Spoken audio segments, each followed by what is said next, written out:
সম্পূর্ণ টাকা rich after rich সম্পূর্ণ টাকা পৌঁছানোর পরে সেটি হচ্ছে একমাত্র আর্মেনিয়া। গ্রিস এবং হাঙ্গেরির ক্ষেত্রে ডিপোজিট দিতে হবে মাস্ট। ঠিক আছে, আমরা অনেককে প্রস্তুত করে দিই। ঠিক আছে, কিভাবে ইংরেজি কথা বলতে হয় সেটা আমরা শিখিয়ে দিই, বিকজ অফ আমাদের কাছে ট্রেনার আছে। আসসালামু আলাইকুম প্রিয় সুধী, সবাই কেমন আছেন? আল্লাহ সুবহানাহু ওয়া তাআলার নিকট অসংখ্য শুকরিয়া জ্ঞাপন করছি।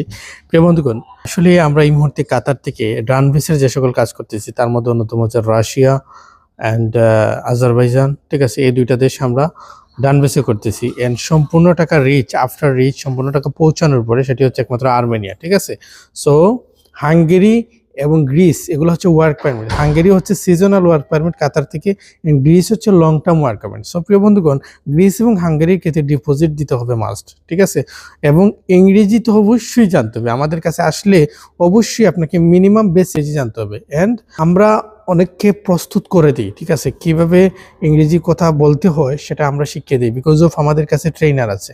আরেকটা বিষয় প্রিয় বন্ধুগণ আমরা আলোচনা করি, এটা আমাদের কাজের বাহিরে, যেটা হচ্ছে বিশেষ করে ধরেন আপনি বাংলাদেশে আছেন এবং বাংলাদেশে থাকাকালীন আপনাকে যে বলে ফেসবুকে রাজনৈতিক কোনো পোস্ট করবে না, সে আপনার খুব কাছের মানুষ, এটা আপনাকে বিশ্বাস করতে হবে।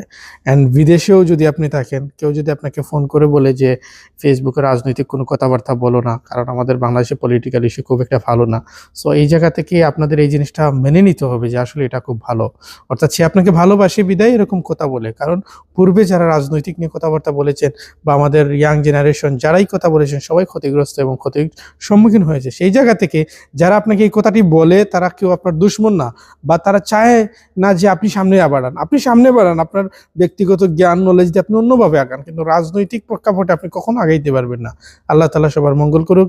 ভালো থাকবেন, সুস্থ থাকবেন। আসসালামু আলাইকুম।